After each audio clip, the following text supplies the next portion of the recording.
कि प्रति वर्ष कुल 184 अरब रुपया प्राइवेट कंपनियों के खाते में जा रहा है। कि धुआं धुआं है फजा, रोशनी बहुत कम है, अपने बुढ़ापे के लिए लड़ो, ज़िंदगी बहुत कम है। और निश्चित रूप से 2024 के जो लोकसभा चुनाव हैं वहाँ हमारी तैयारी जिस तरीके की है वो निश्चित रूप से हमारा कर्मचारी एकजुट। आपको क्या लगता है ये वापसी करेंगे? नहीं करेंगे। इनका हिमाचल के जैसा हाल होगा। हिमाचल में भी कर्मचारियों ने इन्हें मुँह की खिलाई है। और अगर आप अपने को राम भक्त होने का दावा करते हैं तो आप साबित करिए कि आप राम भक्त हैं। आप अपनी बात से पलटकर रघुवंश को कलंकित करने का काम कर रहे हैं। आप राम भक्त नहीं हो सकते। जब हाँ तुम्हारी चाय के नहीं भगोना है, नौकरी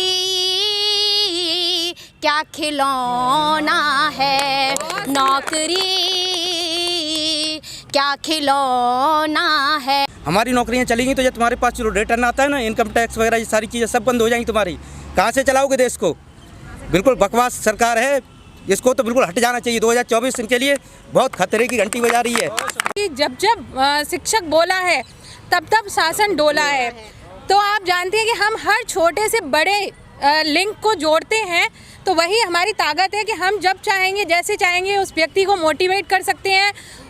कैसे कहूँ बिना पेंशन बुढ़ापा ये क्या होगा। और जब जो पढ़ नहीं पाएगा वो आगे बढ़ नहीं पाएगा।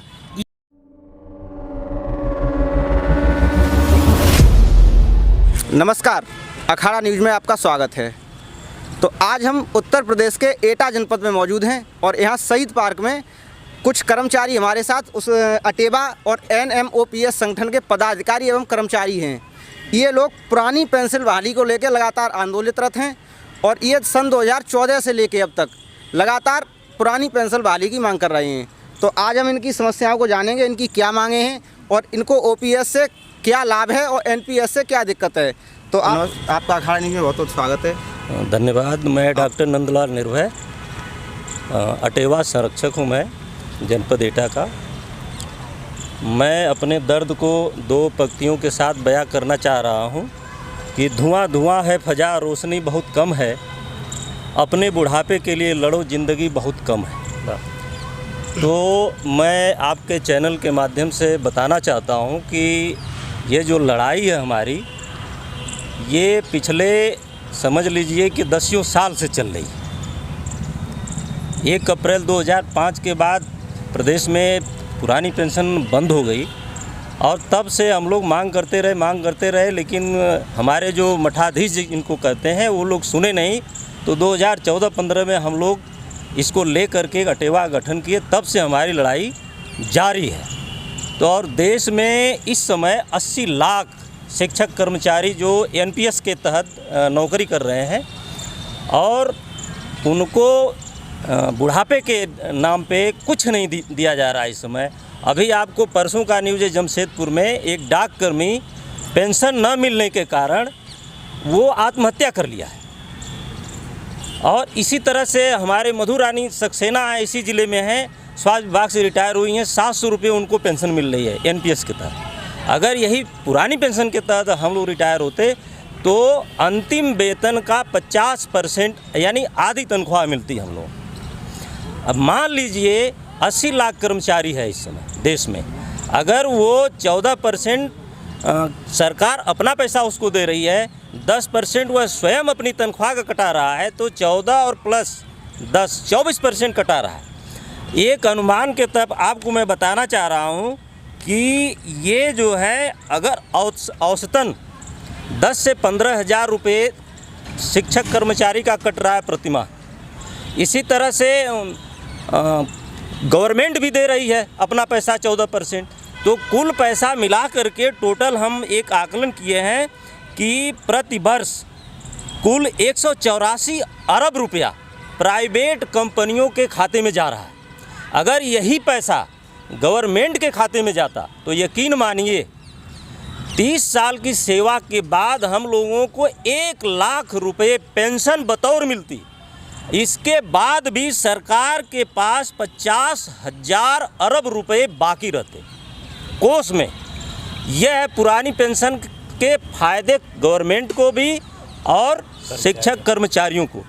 और नई पेंशन में सारा पैसा चला जा रहा है प्राइवेट कंपनियों को। अभी आपको पता होगा LIC का 50,000 करोड़ रुपया डूब गया, अडानी के शेयर मार्केट में चला गया, अडानी ग्रुप के शेयर मार्केट में चला गया। वो पैसा कौन देगा? सरकार के पास बस यही कहना है कि ये रेवड़ी हम नहीं बांटेंगे, इससे सरकार के राजस्व को घाटा हो रहा है, ठीक पुरानी पेंशन हम देंगे। लेकिन आंकड़े जो 5 प्रदेशों में पुरानी पेंशन लागू हो चुकी है और पश्चिम बंगाल में आज से बहुत पहले से पुरानी पेंशन लागू है, वहाँ तो कोई घाटा नहीं हो रहा है। केवल और केवल भाजपा शासित राज्यों में केवल घाटे का सौदा हो रहा है। अच्छा नंदलाल जी, आप ये बताइए, जैसे कोई सरकार सही वो ये कहती है कि हम लोगों के लिए ही काम करते हैं, तो सरकार कहती है कि जो NPS है वो कर्मचारियों के हित का फैसला है, तो आप लोगों को NPS से क्या दिक्कत है फिर? तो नहीं, सरकार के अगर हित का फैसला है तो सबसे पहले सांसद, विधायक, मंत्री और जज और राष्ट्रपति सारे लोग क्यों नहीं ले रहे हैं NPS को? अगर इतना ही अच्छा है NPS उनके लिए तो सारे लोग ले लें। अभी तो जजों के सामने जब आया कि NPS का फार्म भरिए तो तुरंत उन्होंने फाड़ कर फेंक दिया कि नहीं, हमें तो पुरानी पेंशन चाहिए, आपको चाहिए पुरानी पेंशन। आज जो देश और प्रदेश और सीमा पर अपनी जान को गंवा रहा है, शिक्षक, कर्मचारी, पैरामिलिट्री का फोर्स, आर्मी का व्यक्ति, उसके लिए आप जो झुंझुना पकड़ा रहे हो, तो ये तो बहुत गलत बात है ना। ये कई देश में 2-2 विधान कैसे चलेगा भाई? आपका क्या परिचय है? मेरा नाम मदन कुमार है, मैं भी UPS पुरा से बिलोंग करता हूँ। अच्छा मदन जी, आप ये बताइए कि NPS में ऐसा क्या है जिसको लेकर आप लोग उससे संतुष्ट नहीं हैं? NPS में ये है कि हमारा जो पैसा है उससे सरकार में बैठे लोग जुआ खेल रहे हैं और कंपनियों को फ़ायदा पहुंचा रहे हैं, जिससे उन्हें एयर 1 जैसी सुविधाएं मिलती रहें। इसलिए हमें ये कतई बर्दाश्त नहीं है, हमें OPS चाहिए। अच्छा, आपको OPS चाहिए। OPS के क्या लाभ हैं ऐसे जो आप OPS को इतना जैसे OPS की आप इतनी बढ़ चढ़ के मांग कर रहे हैं? बढ़ चढ़ के अब आपको बताया कि अभी जो हमारा कर्मचारी रिटायर्ड हुआ है 700 रुपये पेंशन के रूप में मिल रहे हैं, जबकि उसे मतलब 50-60 हज़ार रुपये मिलने चाहिए थे। तो नुकसान है, फ़ायदा क्या है? अच्छा जी, आपका परिचय? मैं डॉक्टर उमेंद्र प्रताप, जिला संयोजक अटेवा एटा जी। तो ये बताइए आप डॉक्टर साहब कि जैसे अभी पिछले दिनों जो विधानसभा इलेक्शन हुआ तो कुछ कर्मचारियों ने, जैसे ज़्यादातर ने तो विपक्ष में वोट दिया, लेकिन उससे कुछ कम कर्मचारियों ने सत्ता पक्ष को वोट किया। तो जब आपको इतनी ही दिक्कत है, सरकार आपकी मांग नहीं मान रही है, NPS ठीक नहीं है, तो उन्होंने फिर ऐसा क्यों किया? जी देखिए, सभी कर्मचारी इस बात को भली बात जानते हैं कि पुरानी पेंशन ही उनके बुढ़ापे का सहारा बनेगी। अभी एक दल ने बहुत ज़ोर शोर से अपने मैनिफेस्टो में इस बात को रखा कि हम पुरानी पेंशन बहाल करेंगे। इसको प्रचारित भी किया गया और कहीं ना कहीं कर्मचारी एकजुट भी रहे, और जिसका परिणाम हमें बैलेट पेपर के रिजल्ट में साफ साफ दिखाई दे रहा है। लेकिन पूरी तरीके से अभी कर्मचारियों का संगठित होना बाकी है, और निश्चित रूप से 2024 के जो लोकसभा चुनाव हैं वहाँ हमारी तैयारी जिस तरीके की है वो निश्चित रूप से हमारा कर्मचारी एकजुट होगा। कर्मचारी, शिक्षक, अधिकारी सारे एकजुट होंगे।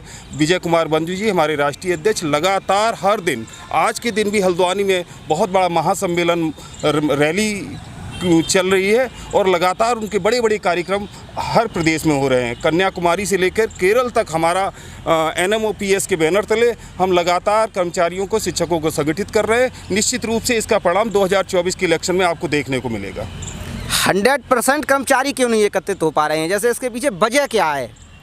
वजह ये है कि जो राजनीतिक दल है वो हम कर्मचारियों को कहीं न कहीं अपने जाल में फंसा देते हैं, कहीं धार्मिक उन्माद में फंसा दे रहे हैं, कहीं राजनीतिक और जातीय मुद्दों को उछाल देते हैं। ठीक है, तो उससे क्या होता है कि कर्मचारी थोड़ा सा अपने में बिखराव महसूस करने लगता है। फिर भी आज की डेट में कर्मचारी अपने मुद्दे के साथ सजग है, सावधान है, और 2024 में आपको मैं यकीन दिला रहा हूँ कर्मचारी एक मंच पर आएगा। इनको या तो पहले ही अपने मैनिफेस्टो में शामिल करने मजबूत कर देगा, या तो इनको सत्ता से बाहर कर देगा। आपका परिचय? सौरभ मिश्रा। तो आप ये बताइए कि जो OPS है इससे जैसे आपको क्या फ़ायदे होने वाले हैं? जो हमारी अंतिम सैलरी है उसका 50% हमें पेंशन के रूप में प्रदान किया जाएगा, और जो हमारा जीपीएफ कटौती होगी वो भी हमें एक मुश्त प्रदान किया जाएगा, जबकि एनपीएस में हमारी ही कटौती होगी और हमारा ही पैसा होगा। वो हमको ये श्योरिटी नहीं है कि वो पैसा हमें वापस मिलेगा। जैसे कि आप देख रहे होंगे राजस्थान में पुरानी पेंशन बहाल हुई है, लेकिन जो एनपीएस कटौती हुई है वो देने से केंद्र सरकार ने मना किया है कि हम वो पैसा आपको वापस नहीं देंगे, जबकि वो पैसा किसी सरकार का नहीं है, कर्मचारी का है उसके बाद भी। तो और ये शेयर मार्केट में लगा रहे हैं। शेयर मार्केट का आप जानते हैं रोज़ ही गिरावट और गिरावट ही होती है, मैंने कभी उछाल नहीं देखा 1-2 दिन के अंतर से। तो हम अपने पैसे को, जो हमने बहुत ही मेहनत की हमारी कमाई है, जो हमने 30-35 साल पूरा अपना जीवन लगा के एक कार्यालय में, एक विद्यालय में, अपने जहाँ भी हमारा कार्यालय है वहाँ हमने अपना जो समय दिया है, हमारी मेहनत की कमाई इस तरीके से बाज़ारों में जाए, अडानी अंबानी जैसे लोग बड़े हो जाएं और हम भूखे मर जाएं। इसलिए हमें एनपीएस बिल्कुल चाहिए नहीं, और ओपीएस के यही फ़ायदे हैं कि हमारा पैसा हमें मिलेगा और अंतिम सैलरी का आधा वेतन के जो हमारा होगा उसके रूप में हमें पेंशन प्रदान की जाएगी। इसलिए हमें पुरानी पेंशन चाहिए, और जो भी पार्टी पुरानी पेंशन देगी हम पूरी तरीके से, पूरी ताकत से उस पार्टी के साथ में थे, हैं और रहेंगे।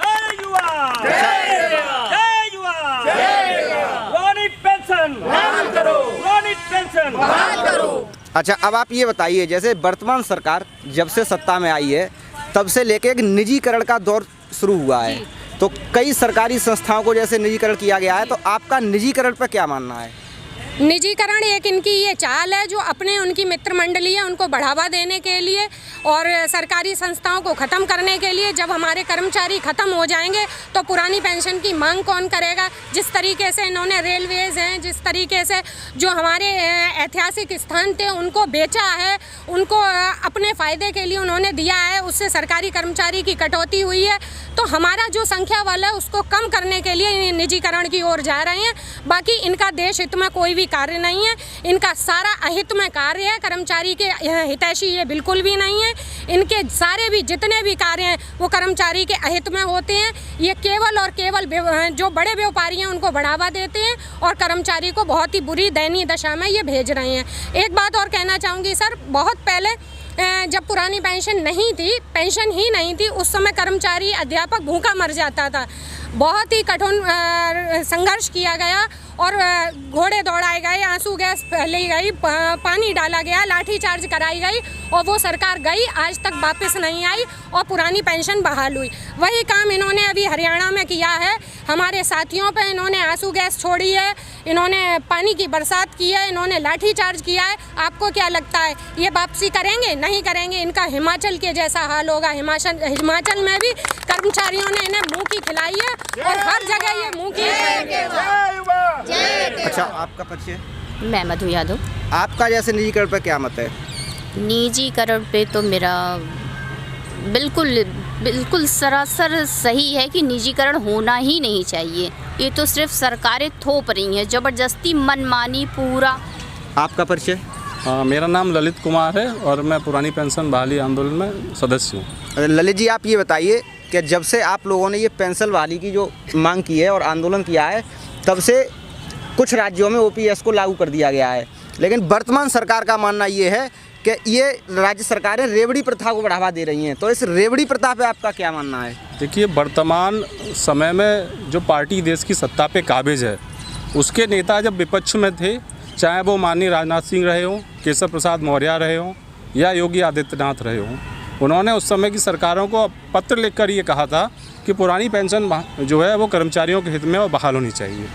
लेकिन आज जब चूँकि वो सत्ता में हैं तो वो मुंह में दही जमा के बैठे हुए हैं और ये अपने को राम भक्त कहते हैं हम राम के अनुयायी हैं। तो मैं आपको माध्यम से उन्हें कहना चाहूँगा कि रघुवंश की ये मर्यादा थी कि प्राण जाए पर वचन न जाए।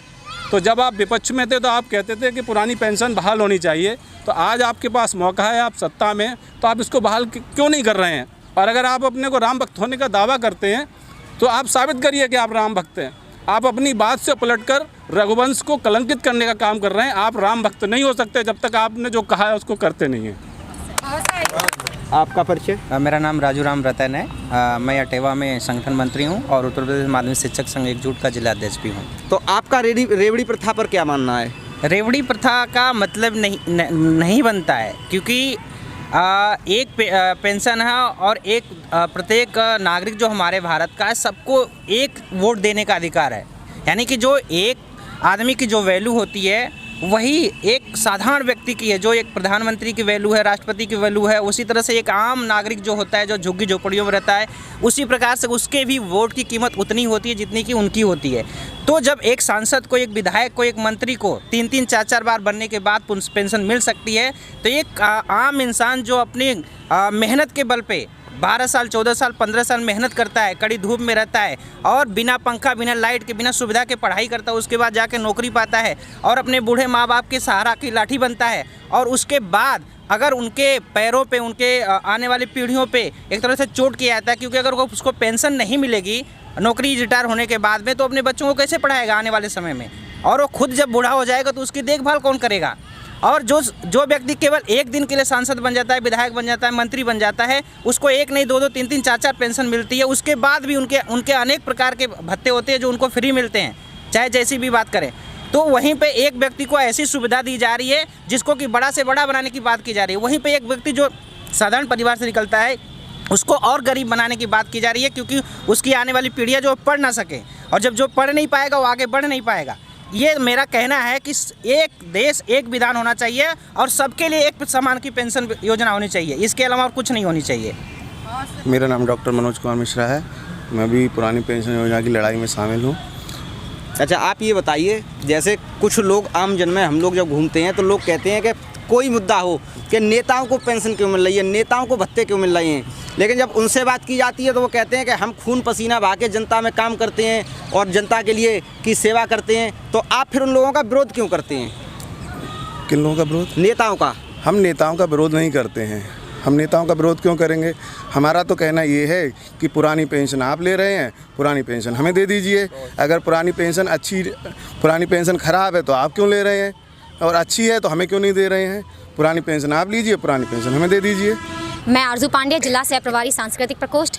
जैसे कि हर एक समस्या का समाधान होता है, तो हमारी समस्या यही है कि हम पेंशन विहीन हैं, और उसका समाधान ये है कि एक दिन पेंशन बहाल होगी। जैसे कि सकारात्मक रहते हुए मैं कहना चाहूँगी कि आने वाले समय में, हमारे निकट भविष्य में, मैं गर्व के साथ ये कह पाऊँगी कि मैं भी पेंशन बहाली आंदोलन, एक सफल आंदोलन का एक हिस्सा रही हूँ। जैसे कि मेरा पद है सांस्कृतिक प्रकोष्ठ का, तो मैं ज़्यादातर अपनी बातें हमेशा पेंशन के लिए गायन के माध्यम से कहूँगी।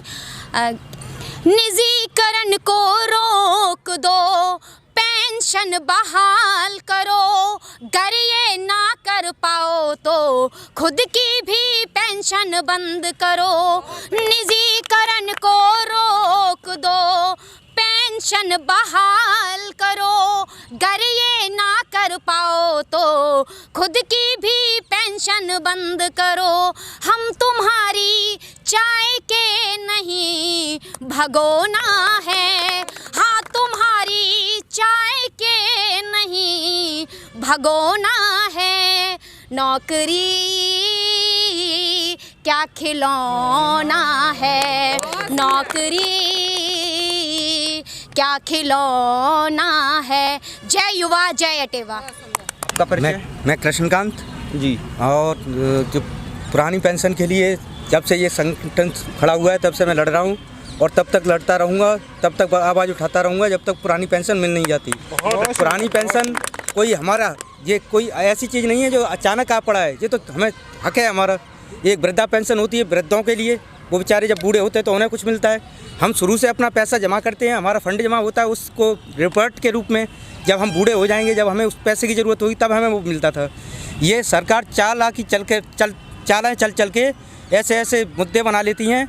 अब ये याद आ रही है कि रेवड़ियाँ बट रही हैं, पहले नहीं बटती थी रेवड़ियाँ, क्या वो रेवड़ियाँ पहले ही बटती थी, अब ये कह रहे हैं कि रेवड़ियाँ बांट रहे हो तुम, तो तुम क्यों खा रहे हो इन रेवड़ियों को? हैं? रेवड़ियाँ आपके लिए हैं, हमारे लिए क्या? हमारे लिए रेवड़ियाँ नहीं, ये हमारी ज़रूरत हैं।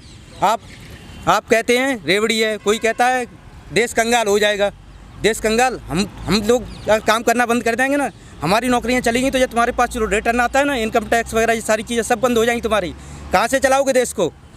बिल्कुल बकवास सरकार है, इसको तो बिल्कुल हट जाना चाहिए। 2024 इनके लिए बहुत खतरे की घंटी बजा रही है, और अगर 2024 तक ये इन्होंने पुरानी पेंशन की बहाल नहीं की तो ये समझना मैं कृष्णकांत ये दावा करता हूँ ये 2024 में कभी लौट के आ ही नहीं पाएंगे। जय युवा जय अटेवा। कैसे हटाएंगे सरकार को? आप भी तो सारे लोग एक नहीं हो। हम शिक्षक हैं, हम उस गांव से जुड़े हैं, हर बच्चे से जुड़े हैं, हर उस एक छोटी छोटी कड़ियों से जुड़े हैं। जब ये कड़ियाँ फैलेंगी ना तो कुछ नहीं बचेगा इनके पास। ये कहाँ बैठे हैं? ये तो घोंसलों में बैठे जाके अपने अपने। कौन सा विधायक कहाँ घूमता हुआ मिल जाता है? हम शिक्षक देखिए हर घर घर जा रहे हैं। हम एक हैं। आपका परिचय? मेरा नाम शौर्या मिश्रा है। मैं अटेवा की सक्रिय सदस्यों में से एक हूँ। और मेरा कहना ये है, जैसे कि सरकार ये कहती है कि ये रेवड़ी है, तो मैं ये कहना चाहूँगी कि क्या सरकार रेवड़ी अकेले ही खाना चाहती है? और रेवड़ियाँ जैसे कि अक्सर हमने देखा है कि रेवड़ी बांटकर हम पुण्य कमाते हैं, तो मैं सरकार से भी कहना चाहती हूँ कि वो थोड़ी सी रेवड़ियाँ हमें बांटकर वो भी पुण्य कमा लें, ताकि 2024 में उसका पुण्य उनको मिल सके। तो धन्यवाद। और आज अटेवा जैसे कि अखाड़े में है, तो उसी हिसाब से मैंने बात रखी है। आप सरकार कैसे हटाएंगे अगर आपकी बात नहीं मानी जाती है तो? आप जैसे कि जानते हैं कि शिक्षक ही एक ऐसा कर्मचारी है, राष्ट्र निर्माता भी है। और जब आपने सुना होगा कि जब शिक्षक बोला है तब शासन डोला है। तो आप जानते हैं कि हम हर छोटे से बड़े लिंक को जोड़ते हैं, तो वही हमारी ताकत है कि हम जब चाहेंगे जैसे चाहेंगे उस व्यक्ति को मोटिवेट कर सकते हैं और उसको घुमा भी सकते हैं और बता सकते हैं कि क्या आपके लिए सही है, कहाँ आपको जाना है, कहाँ आपको नहीं जाना है। इलेक्शन का रिजल्ट आने से पहले लगभग हमको पता होता है कि कौन सी सरकार आने वाली है। धन्यवाद। एक बात मैं ज़रूर कहूँगा कि अभी आपने कहा रेवड़ी और ये सब चीज़ें, संविधान में केवल कर्मचारियों और शिक्षकों के लिए ही पेंशन की व्यवस्था है और नेताओं के लिए कहीं पेंशन की व्यवस्था नहीं है। तो ये नेता जो हैं या विधायक हैं, सांसद, मंत्री जो भी हैं, ये अवैध रूप से हमारी पेंशन को ख़त्म करके अपने नाम में करा लिए। तो ये तो अवैध रूप से इनका हम लोगों के पेंशन पर डाका है एक तरह से, और हमारी जो पेंशन ख़त्म करके और हमारा ही पैसा पूंजीपतियों के हवाले कर रहे हैं। तो ये ज़्यादा दिन तक नहीं चलेगा। ये शिक्षक कर्मचारी जाग गया है, इनकी सारी कमजोरियों को, इनकी नाकामियों को बर्दाश्त करने वाला नहीं है। अच्छा, अगर एक बार को मान लिया कि आप लोग जिस तरह से मांग कर रहे हैं और आंदोलन कर रहे हैं और कल को राज्य सरकार ने आपकी मांग को नहीं माना, तो फिर भविष्य में आपकी क्या रणनीति रहेगी? हमारी रणनीति चल रही है। आज अटेवा और NMOPS का ही प्रभाव है कि 5 राज्यों में सरकारों ने या विपक्षी पार्टियों ने पुरानी पेंशन को बहाल कर दिया। और अभी तो आगे आने वाला देखिए, आगे जो भी सरकारें आएंगी वो पुरानी पेंशन बहाली के मुद्दे पर ही आएंगी और कोई मुद्दा ही नहीं, क्योंकि विकास का मुद्दा तो है ही नहीं है। इन पार्टियों को तो हमें हिंदू, मुस्लिम, पाकिस्तान, हिंदुस्तान, मंदिर, मस्जिद यही अब रह गया इनके पास। विकास का मुद्दा तो ख़त्म हो गया है। तो अब केवल एक ही मुद्दा बचा है कि पुरानी पेंशन बहाल जो करेगा वो सत्ता में आएगा। और शिक्षक कर्मचारी देखिए 80 लाख NPS का है, इसी तरह से और भी जो पुरानी पेंशन के अंतर्गत काम कर रहा है। कुल देश में 1.5 करोड़ शिक्षक कर्मचारी हैं। अगर 1.5 करोड़ को 5 से गुणा कर दें तो आप समझ लीजिए 10 करोड़ आदमी आ जा रहा है। तो कुल मिला करके ये वोट बैंक के रूप में तब्दील हो जाएगा हमारा शिक्षक कर्मचारी। और इन आने वाला जो 2024 का समय है, इन विपक्षी के लिए काम करेगा और इनको पुरानी पेंशन बहाल करने में मजबूर कर देगा। जो पेंशन की बात करेगा वही देश पर राज करेगा। जो पेंशन की बात करेगा वही देश पर राज करेगा। देखिए, हमारा जो देश है, संविधान कहता है कि हम एक लोक कल्याणकारी राज्य में रह रहे हैं। तो लोक कल्याणकारी राज्य में जो सरकार है उसकी ये ड्यूटी है कि जो उसके नागरिक हैं, कर्मचारी हैं, वो उनके हितों का ध्यान रखें। पुरानी पेंशन इस देश के कर्मचारियों का संवैधानिक अधिकार है और हम लोग जब सेवा में आते हैं तो काले बालों के साथ आते हैं और जब जाते हैं तो सफ़ेद बालों के साथ, या सारे बाल जले जाते हैं उसके बाद जाते हैं। तो ये बताइए कहाँ का न्याय है कि हम बुढ़ापे में जब जवानी हम आपको दे रहे हैं तो बुढ़ापे में हम किसके सहारे रहेंगे? ऐसे ही हमारे पैरामिलिट्री के जो जवान हैं वो जाके सीमा पे विपरीत परिस्थितियों में नौकरी करते हैं और अपनी जान की बाजी भी लगा देते हैं। तो जो आदमी देश की सुरक्षा में सीमा पर शहीद हो रहा है उसे पेंशन नहीं मिलेगी, और जो उनकी सुरक्षा में रह रहे हैं, संसद में AC कमरों में बैठ के मौज कर रहे हैं, उनको पेंशन मिलेगी। ये कहाँ का न्याय? अभी आपको पता होगा दिल्ली हाईकोर्ट ने एक ऑर्डर दिया है। उन्होंने कहा है कि सेना और अर्धसैनिक बल एक समान है, उनकी सेवा शर्तें समान हैं, तो पैरामिलिट्री फोर्स को भी पेंशन मिलनी चाहिए। और ये जो सरकार है वो अपने को राष्ट्रवादी कहती है कि राष्ट्रवाद के दम पे जो सरकार चुन के आई है वो सरकार शहादत में भेद कर रही है। अगर सेना को पेंशन दे रही है लेकिन जो अर्धसैनिक बल हैं उनके जवानों को पेंशन नहीं दे रही है, उनकी शहादत को शहादत नहीं मानती है, तो मैं आपके माध्यम से देश के प्रत्येक नागरिक से ये कहना चाहूँगा कि थॉमस पेन ने कहा था, it is a duty of a true patriot to save his country from the government. तो ये जो गवर्नमेंट है जो शहादत में भेदभाव कर रही है, सेना में भेदभाव कर रही है और देश की अस्मिता के साथ खिलवाड़ कर रही है, आप इसको सबक सिखाइए। और पुरानी पेंशन का मुद्दा इस देश के कर्मचारियों का मुद्दा नहीं है, ये इस देश के आम आदमी का मुद्दा है। ये हर उस आदमी का मुद्दा है जो इस देश से प्यार करता है, जो व्यक्ति देश के लिए अपना जीवन देता है, अपनी जवानी देता है। अगर बुढ़ापे में सरकार उसकी जिम्मेदारी नहीं लेगी तो आप बताइए देश के प्रति फिर हम अपना 100% समर्पण कैसे कर पाएंगे। जैसे कि आप लोगों की मांग जायज़ भी है और आप 14 से इस लड़ाई को लड़ भी रहे हैं, और आपका जैसे राज्य कर्मचारी बहुत होते हैं या पेंशन जो चाहने वाले हैं बहुत लोग हैं, फिर 14 से लेके आज तक आप सरकार पर दबाव क्यों नहीं बना पाए? हम लोग लगातार प्रयास कर रहे हैं। उत्तर प्रदेश से अटेवा संगठन की शुरुआत हुई जो NMOPS के माध्यम से पूरे देश में कन्याकुमारी से लेकर केरल तक, वो कश्मीर से लेकर केरल तक ये हमारा संगठन फैला हुआ है और लगातार हम लोग आंदोलनरत हैं। और उसी आंदोलनों का प्रभाव है कि 5 राज्यों में अभी तुरंत पुरानी पेंशन बहाल हुई है और 2024 से पहले लगभग 4 से 5 राज्य और ऐसे आपको दिखेंगे जहां पुरानी पेंशन बहाल होगी।